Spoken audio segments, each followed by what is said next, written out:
Pra e kupton në cilën paranojën janë. Pra paranoja e tyre është e tmerrshme, prandaj qytetarët duhet të zgjohen. Ndërkohë që nuk kemi reagim.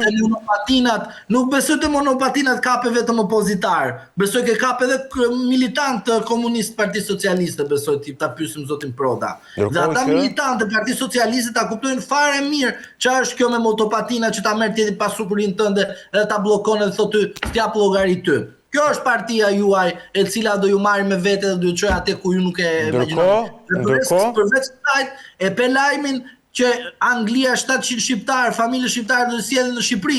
Maje Edi Rama se këta shkuan socialistët e famshëm, patriotizmi tha, "Adrisa ju pëlqen Edi Rama që ka super nona dhe pas keni polici shteti, keni pasur prokurori, keni gjitha. Pse rrini këtu në Angli, nuk e kuptoj." Ndërkohë avokat, nuk kemi një reagim për atentatin e Rinasit, e?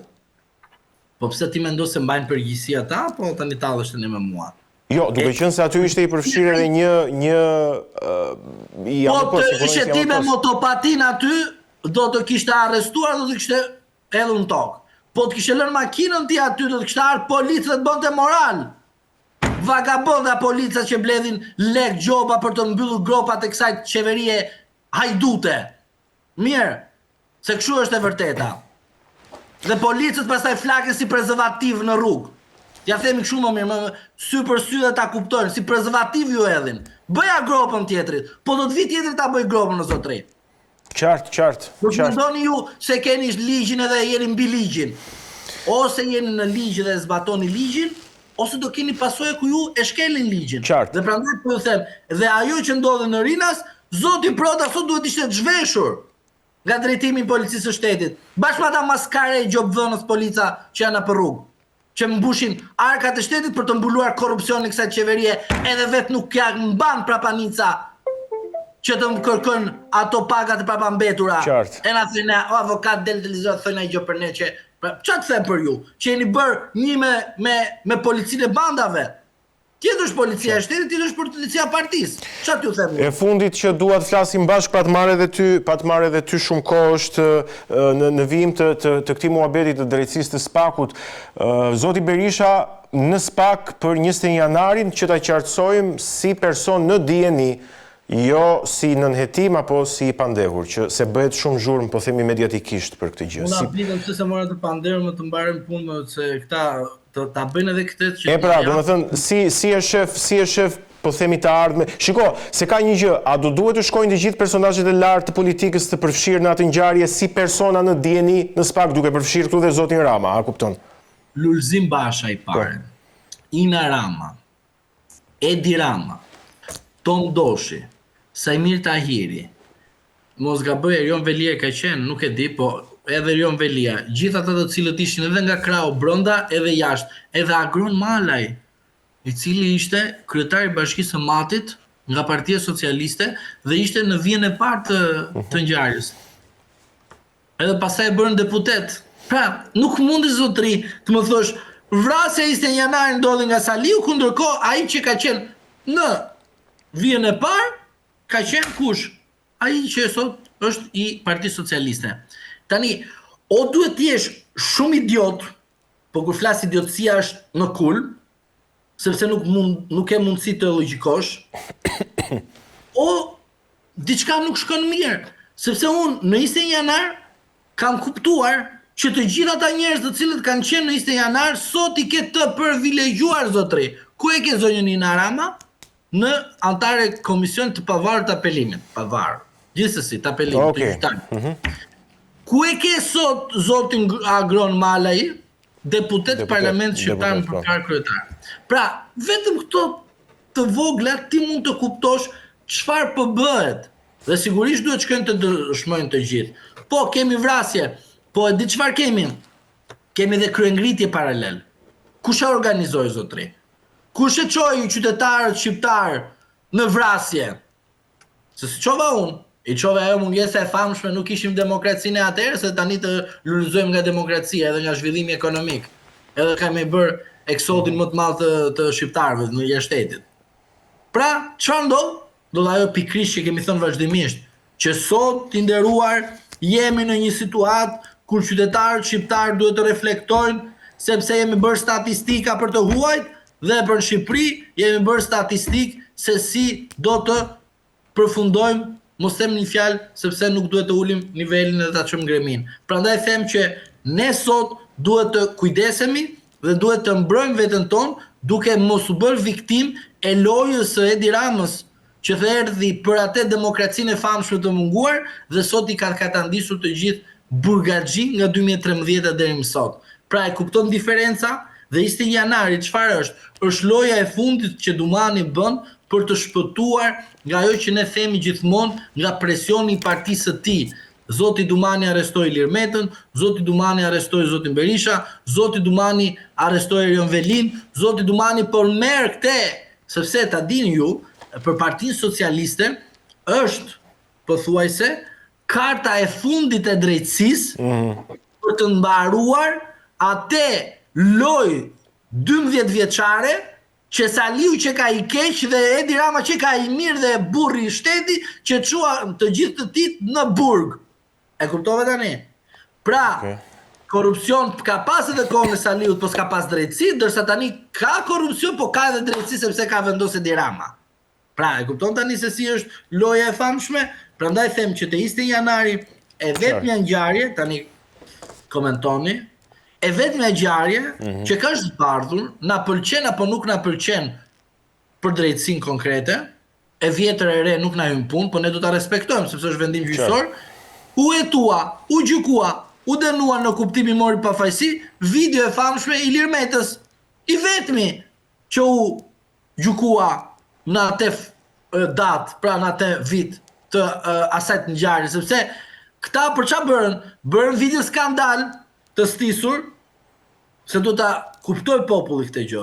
Bërën videon dhe për shkak të kësaj video, ta 4 qytetarë që njëri në rrethet e ndryshme, tjetri nga Greqia, e kupton tani vjen tjetri nga Greqia për të shpëtuar edhe në demokraci Shqipërisë. E kupton tani ku kemi arritur. Dhe vjen ai këtu dhe në vend ai mos të ketë ndonjë problem me të ardhmen e vendit të tij, sakrifikoi jetën e tij për të bërë dëshmor për demokracinë në vend kur partia e tij bën marrëveshje me partinë kundërshtare që ka qeverisur në atë kohë. Prandaj rasti i zotit Meta është çështje e gjykuar dhe e mbyllur, zoti Dumani me rastin e 21 janarit dhe rastin e videos së zotit Metat dhe procedon zoti Meta për rastet e 2011-s. A e kupton ku kemi arritur? Pra, ka humbur çdo gjë dhe çdo vlerë fakti që Spaku është një institucion i cili nuk është në nivelin e duhur.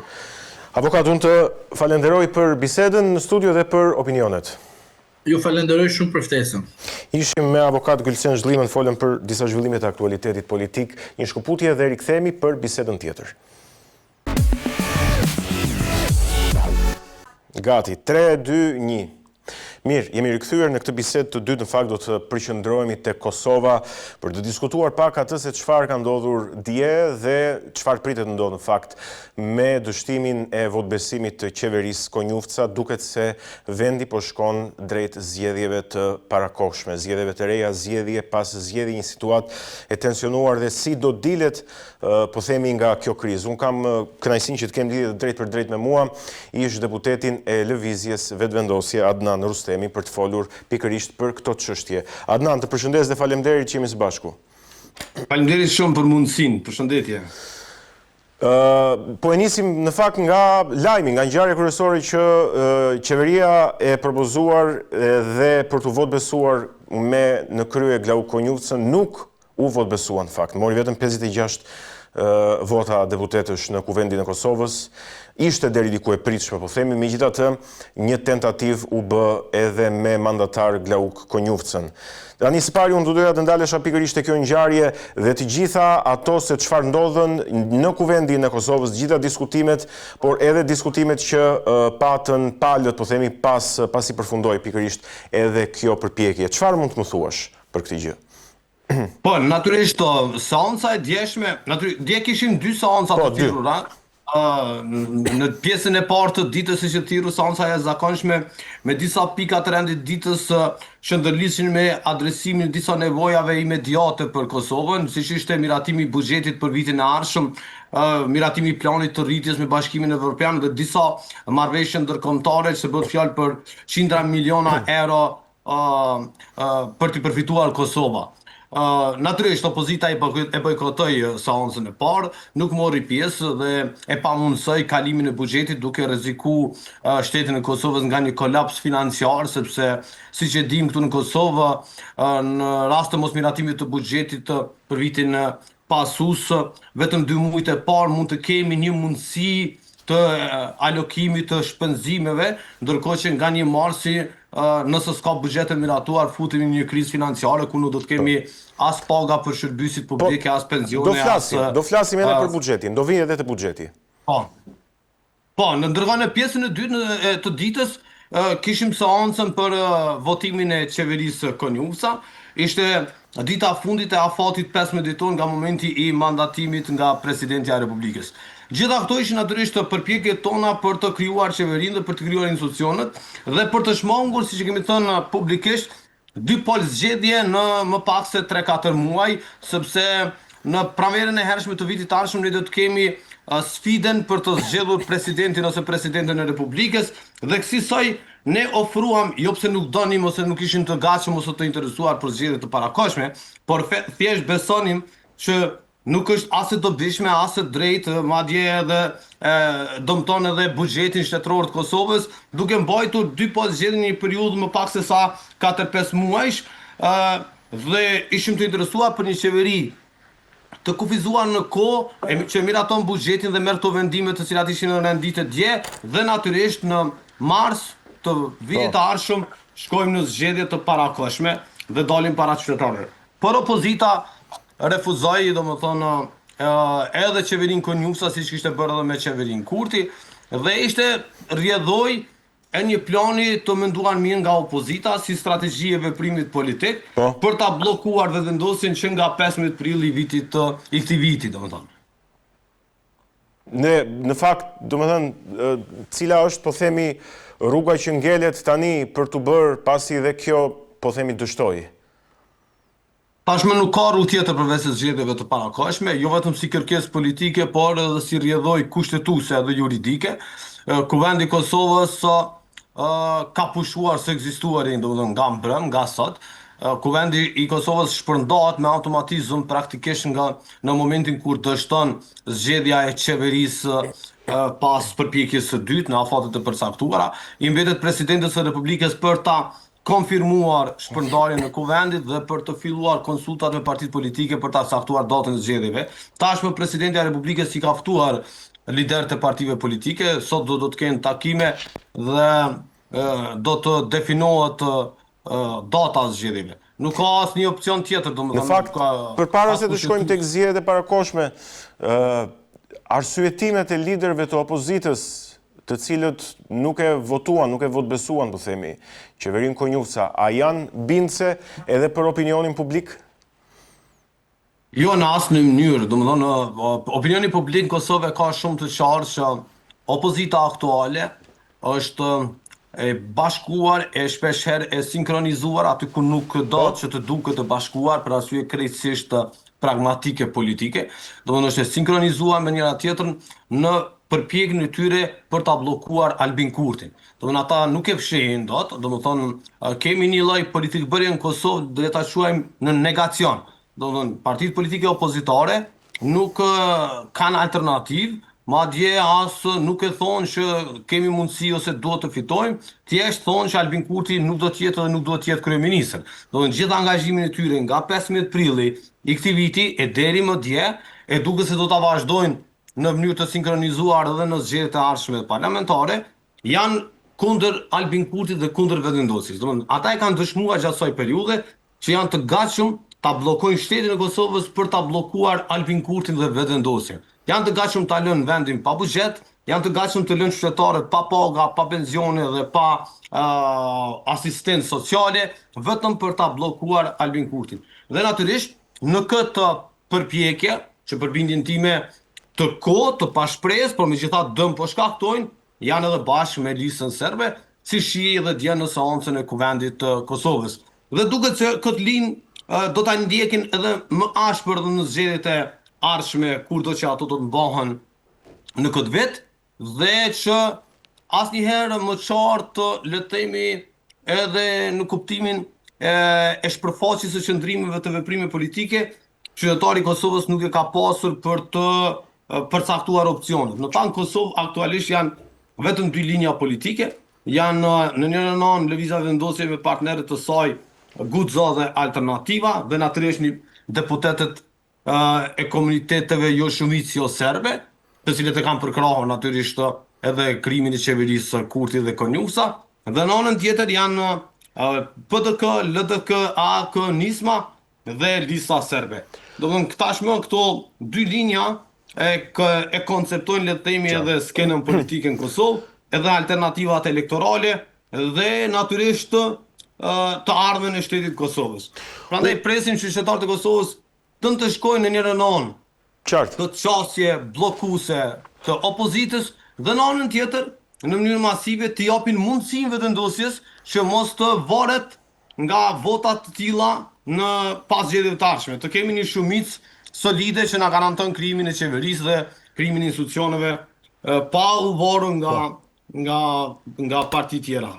Unë doja të pyesja pak për buxhetin, cilat mund të jenë pasojat, po themi, të mos kalimit të buxhetit, edhe të disa marrëveshjeve, po themi, ndërkombëtare që penalizojnë, po themi, Kosovën. Cilat mund të jenë pasojat, të cilat në fakt mund të kenë filluar të ndihen që tani që ne flasim. Po, domethënë, siç ka thënë edhe ministri i Financave, tashmë disa grante që po të janë mbi 200 milionë euro e kishin mundësinë e fundit, domethënë, të ratifikoheshin në këtë muaj dhe të humbasin Kosovës në mënyrë të pakthyeshme. E në anën tjetër, rreziku i vërtetë është që në rast të zgjedhjet, jo që në rast, po ato do të mbahen në gjatë të muajit dhjetor, por në rast se procesi, le të themi, i tabulimit e nxjerrjes së rezultateve, i certifikimit të tyre merr kohë, dhe në rast se kemi sfida të ngjashme në janar dhe në shkurt, domethënë nga 1 marsi Kosova bllokohet çdo mundësi shpenzimi dhe çdo mundësi alokimi.